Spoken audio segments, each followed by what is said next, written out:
It was supposed to be a routine systems review. In the secure walls of NASA's Johnson Space Center, Houston, the morning was already tense. Engineers clustered around monitors. Lines of code scrolled like rain down glass. Charts flashed red. Something was wrong. Very wrong. The Apollo X stabilization module, a critical piece in a multi-billion-dollar mission, was malfunctioning. The entire guidance system was failing under high-speed simulations. If not solved within hours, the launch would be scrubbed. Years of planning, tens of millions in research, gone. Frustration crackled in the air like static. A senior systems architect slammed his coffee on the table. This algorithm shouldn't break. We accounted for every frequency drift. Another engineer muttered, unless it's not the algorithm. Maybe it's the secondary processing unit. Suddenly, the door creaked. A woman in her early 40s walked in, black slacks, white uniform shirt, coffee pot in hand. Her name tag said, C. Dawson, Facility Support. Camille moved through the room like steam on a mirror. Quiet. Invisible. She'd done this every morning for 6 years. She placed coffee cups beside each engineer. No one looked up. No one spoke to her. She wasn't part of the team. She was the team's shadow. Then, as she passed the large central monitor, she paused. The code.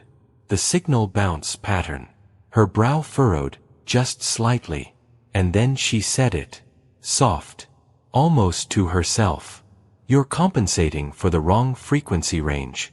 It's not the algorithm, it's the harmonics in the auxiliary drive. Silence. Every head turned. The lead engineer blinked. I'm sorry. What did you just say? Camille froze. I was just thinking out loud. Sorry, sir. He smirked. Well, we've got a rocket scientist serving coffee now? The room chuckled. But someone wasn't laughing. Because in that moment, just for a flicker, they saw it. Not the uniform. Not the job title. But the fire in her eyes. What they didn't know was that Camille Dawson wasn't just a coffee girl. She was about to rewrite everything they thought they knew. And it would start with 5 lines of code, written by the woman they never noticed. Long before she ever poured a single cup of coffee at NASA, Camille Dawson was something else entirely. Back in 2001, she walked across the stage at Stanford University, graduating with honors in electrical engineering. She wasn't just smart, she was exceptional. The kind of student professors invited to dinner. The kind of thinker who could dismantle a system diagram in her head and rebuild it cleaner, faster, smarter, all before you finished your sentence. By the age of 22, she'd already presented a paper at the IEEE conference in Seattle. Her thesis on harmonic resonance in signal processing was called A Decade Ahead of Its Time. Recruiters from MIT, Caltech, and IBM were circling. And NASA. They had her on a short list for their Future Systems initiative. Camille had the world in front of her. And then, everything changed. A call came one late October evening. Her little sister, Myra, barely 15, had been in a car crash. A drunk driver blew through a red light in East Oakland. Camille drove through the night, heart pounding the entire 8-hour trip back home. Myra survived, but with a traumatic brain injury. Her mother, already fighting lupus, couldn't take care of Myra on her own. Bills piled up. The insurance company dragged its feet. Home nurses came and went, none of them reliable. So Camille did what the system never expected her to do. She said no. No to the internships. No to grad school. No to a life of accolades and conferences and published papers. She stayed. She learned how to lift her sister from a wheelchair, how to change 4 bags, how to stretch $40 worth of groceries for a week. She taught Myra how to speak again, slowly, gently, with the same patience she once applied to algorithms. 7 years passed. Her dreams didn't die, but they shrunk. They folded into smaller corners of her life. Like napkins tucked into drawers you forget are even there. She took temp jobs. A cashier. Then a clerk. Eventually, a part-time janitor at a public library. Quiet places with time to think. Time to read. By 2011, when Myra could finally live independently with assistance, Camille was 32. Too old, some said, to start over. Her resume had a gap the size of a canyon. Recruiters didn't care about why. They just saw time lost. That's when she applied for a job at NASA. Not as an engineer. Not as a researcher. As a facility assistant. Cleaning staff. She walked through those glass doors, not with shame, but with resolve. She wasn't here to be seen. She was here to stay close. She'd always loved space. The math. The motion. The vastness. Even when no one else knew her name, she knew the names of stars, of trajectories, of patterns hidden in the chaos. So every day, she worked. She wiped tables. Filled coffee pots. Listened. She listened more than most. Because somewhere deep inside, she still believed, math didn't forget her. Maybe the world did. But not the numbers. And so she carried that part of herself quietly. Like a fire tucked under thick ash. Still burning. Still waiting. Until the day came when it would be needed again. And that day was now. At NASA, Camille moved like clockwork. She knew every hallway by heart, every schedule down to the minute. She timed her routes so she wouldn't interrupt meetings, made sure the floors gleamed before the first engineers arrived, and always had coffee brewing by 7 a.m. sharp. No one ever asked her to do these things. But Camille believed that excellence had nothing to do with job titles. Still, despite the care she gave her work, she was invisible. People didn't say her name. They said, thanks, without looking up. Some didn't say anything at all. She wasn't angry. Not at first. She'd grown used to it, the way people see what they expect to see. To them, she was just the woman who kept things tidy. Just the one who cleaned the stains they left behind and made sure the trash never piled up. She could recite the stages of the Mars landing sequence, but no one ever thought to ask what she thought about anything. And so, she watched. She learned every face. Every voice. She knew which engineer was secretly terrified of failure, which one talked tough but cried after tough reviews. She saw the long hours. The desperation in their eyes when things didn't go as planned. She understood that better than anyone. Because Camille knew what it was like to be overlooked. To be brilliant and ignored in the same breath. Sometimes, she wanted to scream. To throw her notebook down on a desk and say, I can solve that. Let me show you. But she didn't. Because that's not how the world worked. Not for women like her. Not for women with brown skin and forgotten resumes. So, she kept her head down. She smiled when she didn't feel like it. She poured coffee into the cups of men who had less knowledge than she did, but 3 times the pay and 10 times the recognition. And every night, she went home to a small apartment on the east side of town, where she wrote equations on napkins and solved logic puzzles on her kitchen table just to stay sharp. The world didn't see Camille Dawson. But Camille saw everything. And soon, the world would have no choice but to look back. It started with a warning light. At first, it was just a flicker, barely a blip on the system dashboard. A minor discrepancy in the auxiliary power routing to the Apollo X stabilization module. A hiccup, they thought. Easily patched. They logged it, shrugged, and moved on. But by the next simulation run, it became clear. This was no glitch. The module's guidance system, the very one designed to keep the spacecraft aligned during high-speed re-entry, was failing under pressure. The gyroscopic feedback loop wasn't holding. The onboard signal processor began dropping commands mid-transmission. If this error went unchecked, the spacecraft wouldn't land, it would tumble out of control, a billion-dollar pinwheel spinning into the ocean. Alarms didn't ring. But stress levels did. In conference room E-214, the top aerospace engineers in the division scrambled. Equations flew across white boards. Laptops clicked in frantic bursts. Energy drinks replaced coffee. Red-rimmed eyes scanned charts and graphs. Camille was in the room when it broke. She wasn't supposed to be. She'd arrived with 2 jugs of coffee and a rolling cart of breakfast trays. The usual. Quiet. Efficient. Invisible. But the moment she stepped inside, she felt it. Tension so thick it could bend steel. She paused, one hand on the tray, the other on the coffee pot. The screen at the front displayed a cascading simulation failure. She recognized it instantly, an error in harmonic signal processing. Her heart skipped. No one looked at her. Not when they shouted over each other. Not when one slammed a hand on the desk. Not when the lead engineer barked, "We've run this model 12 different ways. The loop integrity fails at the 3.4-second mark every damn time." Camille's eyes narrowed. She knew that failure pattern. She had studied it years ago, in a different life. It had to do with phase overlap in a dual-channel frequency sequence. A rare but documented anomaly. One that could be corrected if you knew where to look. But they didn't. They were chasing the wrong fix, barking up the wrong equation. She could see it, plain as day. Still, she said nothing. Not yet. She turned back to her cart, pretending to check the napkins, heart pounding against her ribs. Because deep down, she already knew. This wasn't just a malfunction. It was a moment.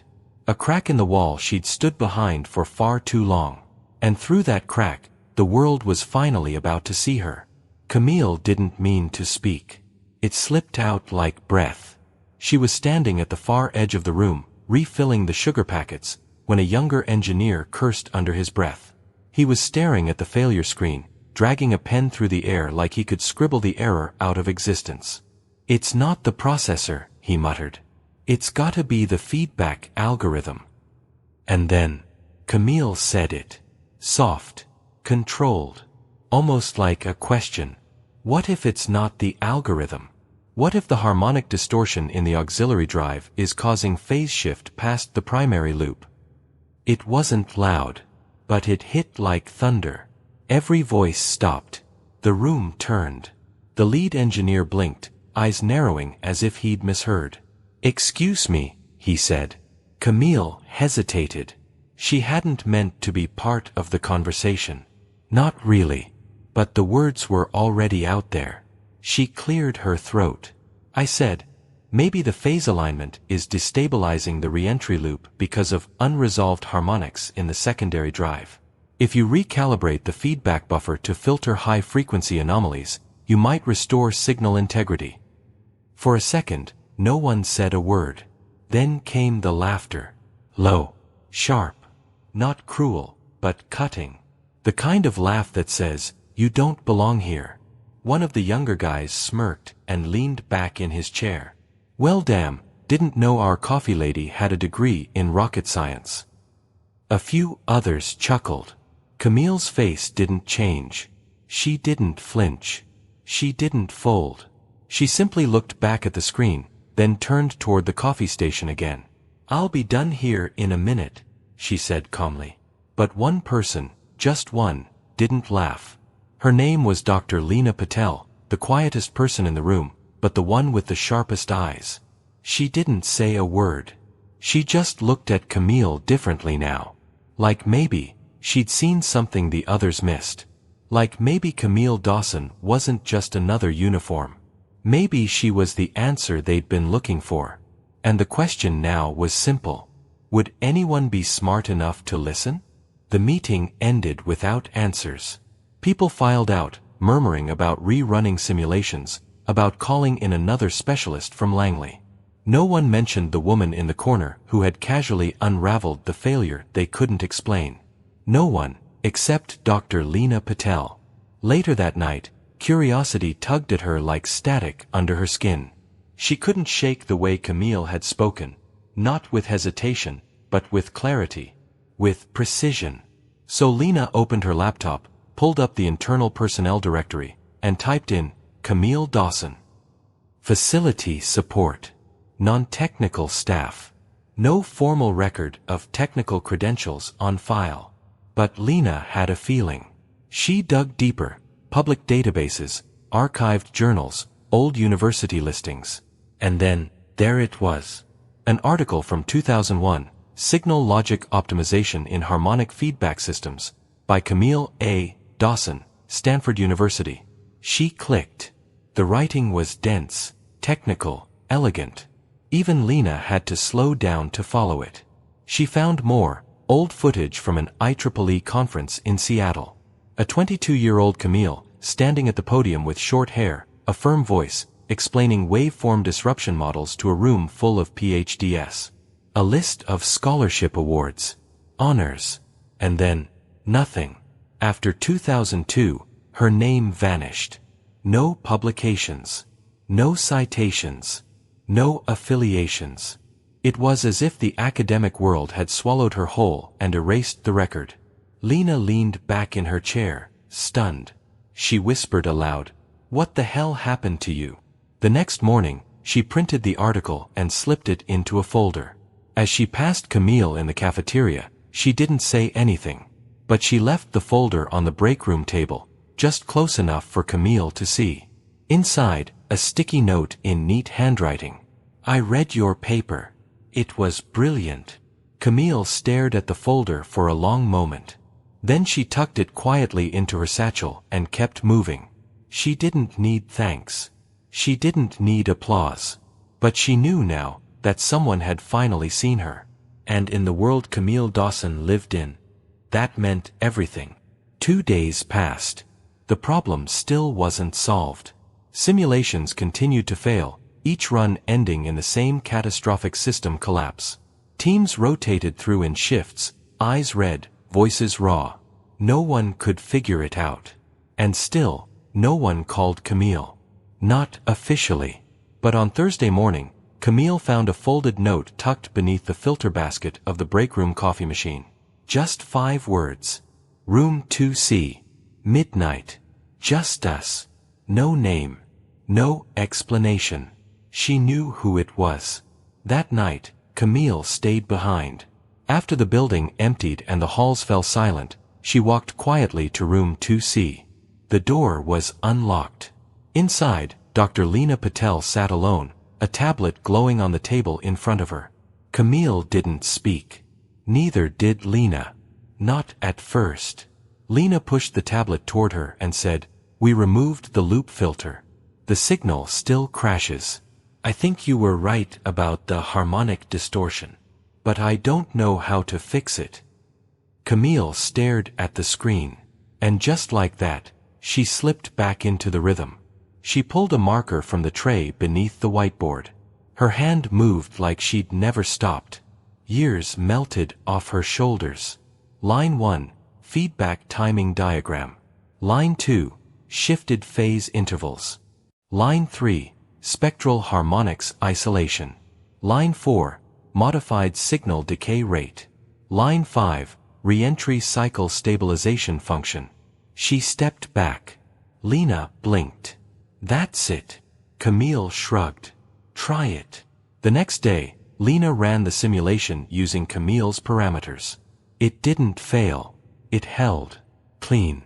Solid. Smooth. By lunchtime, 3 more successful runs confirmed it. A solution, brilliant, elegant, and unlike anything they'd thought to try. Still, Camille didn't say a word. She went back to her cart, her uniform, her silence. She wasn't looking for a promotion. She wasn't trying to prove anything. But the truth had a way of rising. And the code she wrote that night, 5 perfect lines, would soon travel far beyond that little whiteboard in room 2C. It would shake the core of the very institution that forgot her. And this time, no one could ignore it. It started with a whisper. Then a text. Then a photo. By noon the following day, the whiteboard in room 2C had been wiped clean, but not before a curious intern named Marcus snapped a picture. He wasn't part of the core engineering team, just a kid on a summer program who ran errands and updated spreadsheets. But when he saw the lines of code, he felt something. Not just the math, it was the simplicity of it. The precision. He uploaded the image to Reddit with a caption. This showed up overnight. Solved the system crash no one could figure out. No one knows who wrote it. The post exploded. Within an hour, it was trending. By nightfall, it had hit Twitter, LinkedIn, and a dozen engineering forums. Theories spread like wildfire. Some said it was a visiting genius. Others guessed a rogue AI program. A few claimed it was an anonymous whistleblower from MIT. One blog headline screamed, NASA's Apollo X breakthrough solved by ghost coder. But Camille, she was still pouring coffee, still wiping tables, still listening, until someone tagged her. It was Marcus again. He'd done his own digging. He saw her badge on the hallway security footage from that night. Pulled up her name, then her paper from Stanford, the one no one else thought to search for. He posted a follow-up thread. Her name is Camille Dawson. She's not a ghost. She's not an intern. She works in the cafeteria. But 20 years ago, she was one of the top minds in signal processing. NASA never knew who they had walking their halls. And with that, everything changed. Emails flooded the inboxes of NASA leadership. Podcasts wanted interviews. Tech journals reached out. CNN called. By the end of the week, everyone was talking about Camille Dawson, the brilliant mind disguised in a white apron. And for the first time in decades, the world finally saw her. Not as a worker. Not as a fluke. But as the genius she'd always been. And this time, her silence was no longer necessary. The invitation came in a sealed envelope. Official NASA letterhead. Embossed seal. Camille opened it slowly, hands steady. She knew it wasn't a reprimand. Not this time. It was a request for a private meeting with the Director of Systems Operations, along with 2 department heads. No cameras. No press. Just a conversation. She didn't answer right away. Instead, she sat at her tiny kitchen table that night, the envelope beside a half-eaten sandwich, and stared at the flickering ceiling light. Her notebook sat open, pages filled with equations, margin notes, and coffee stains. That book had seen her through everything. The glory, the grief, and now, maybe, a reckoning. The next morning, she wore her uniform, same as always. But this time, she walked not to the kitchen, but to the main conference floor. Room 4B. The door opened. Inside sat Director Miles Langley, a man who once passed her in the hallway a dozen times without ever seeing her. Now, he stood up to greet her. Camille, he said, clearing his throat. Thank you for coming. She didn't sit right away. Let's make this quick, she said calmly. They tried their best. They talked about how things had changed, how the workplace was evolving, how her brilliance deserved acknowledgement. They apologized, and for a moment, silence filled the space between them. Camille looked at them, not with anger, but with something deeper. Disappointment. Clarity. You didn't see me, she said. Not just last week. Not just when I spoke. You didn't see me for 10 years. I was in your buildings. I was in your meetings, quietly cleaning up the same rooms you brainstormed in. Langley shifted in his chair. We didn't know. No, Camille replied, voice steady. You didn't ask. That's the problem. She didn't yell. She didn't cry. She simply stood there, a woman who had carried the weight of potential and sacrifice in silence for too long. I'm not here for a promotion, she said finally. I'm not here for a plaque. She stepped closer, voice soft but razor sharp. I'm here because there are more of me out there. And you better start looking. Then, without waiting for their response, Camille turned and walked out. And in that moment, she wasn't just confronting her past. She was rewriting it. The room was packed. Rows of students, interns, and staff filled the seats at NASA's training auditorium. People Camille had passed for years without a single glance. Now they sat in full attention, notebooks open, phones off, waiting. Waiting for her. They called it a special lecture. But for Camille, it wasn't about teaching formulas or proving theories. This was something different. She walked onto the stage in her white facility shirt, ironed crisp, buttons fastened neatly. She could have worn anything, but she chose that uniform on purpose. Because it told the truth. She stood behind the podium, placed her weathered notebook beside the mic, and took a deep breath. No notes. No slides. Just her voice. "Good afternoon," she began. "I've been in this building for a long time. You just never noticed." A ripple of uneasy laughter moved through the room. "I used to think my story ended the day I left Stanford," she continued. "That math would be something I once loved but could never touch again. But math doesn't let go of you. Not if it's in your bones." She glanced across the room, eyes steady. "And sometimes, genius doesn't wear a lab coat. It wears an apron. It pushes a mop. It hands you your coffee while you ignore it." Silence. Raw. Real. Camille nodded slowly. "I'm not here to tell you about signal processors today. You already know that part. I'm here to remind you that brilliance doesn't need permission to exist." Then she opened her notebook. Held up the same 5 lines she'd written that changed everything. "This didn't come from a boardroom," she said. "It came from years of silence. Years of watching. Years of not being asked." She smiled gently. And now, finally, someone listened. Applause rose, not like thunder, but like sunrise. Warm. Honest. Earned. And for the first time in decades, Camille Dawson stood not behind the scenes, but exactly where she was always meant to be. After the lecture, the crowd lingered. Some stood in line just to shake her hand. Others left quietly, deep in thought. But one young woman didn't move at all. She stood off to the side, clutching a slim, spiral notebook against her chest like it was fragile. Her hands trembled just enough to be noticed. She couldn't have been more than 21. Slim glasses, dark brown skin, and a quiet kind of energy that reminded Camille of someone she once knew, herself. When the room emptied, the girl stepped forward. "Miss Dawson," she said softly. Camille looked up, smiling gently. "Yes, sweetheart." The girl swallowed hard. I watched your lecture.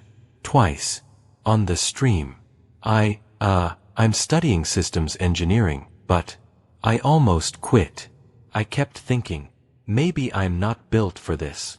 Camille didn't interrupt. She just listened. The girl held out her notebook, fingers hesitant. "I wrote something.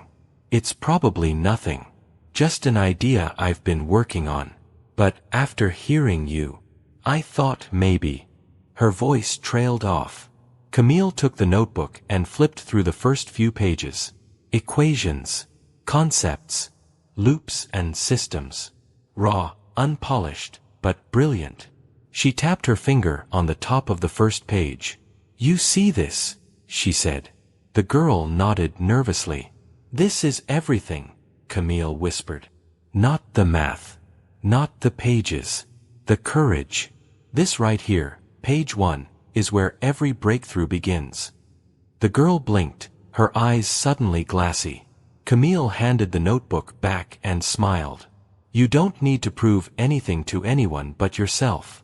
And trust me, this world needs more minds like yours." They stood in silence, 2 generations bound by more than numbers. Bound by resilience. By dreams once dismissed. By a fire that never went out. Camille gently rested a hand on the girl's shoulder. "Keep going," she said.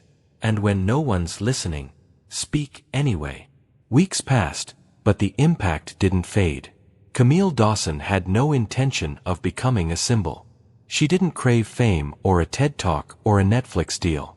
What she wanted, what she fought for, was something deeper. Recognition for the unseen. Respect for the unheard. And dignity for the overlooked.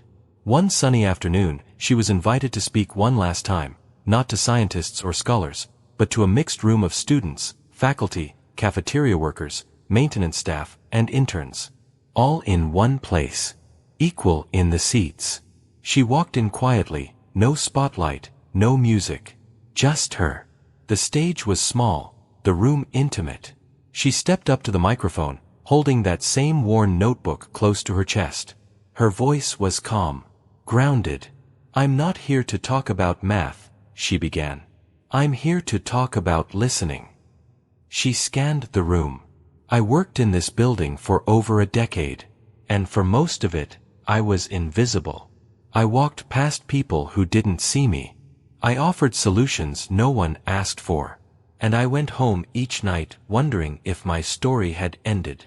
She paused, letting the silence stretch. "But here's what I learned," she said. "Brilliance doesn't announce itself. It waits for someone to believe in it. Sometimes, the smartest person in the room isn't the loudest. It's the one who kept going, even when no one noticed." Camille smiled gently. "If you've ever felt unseen, unheard, like you were meant for more but no one gave you the chance, this is for you." She pointed to her notebook, then placed it on the table. "You don't have to be famous to matter. You just have to keep showing up. Keep learning. Keep writing. Keep believing."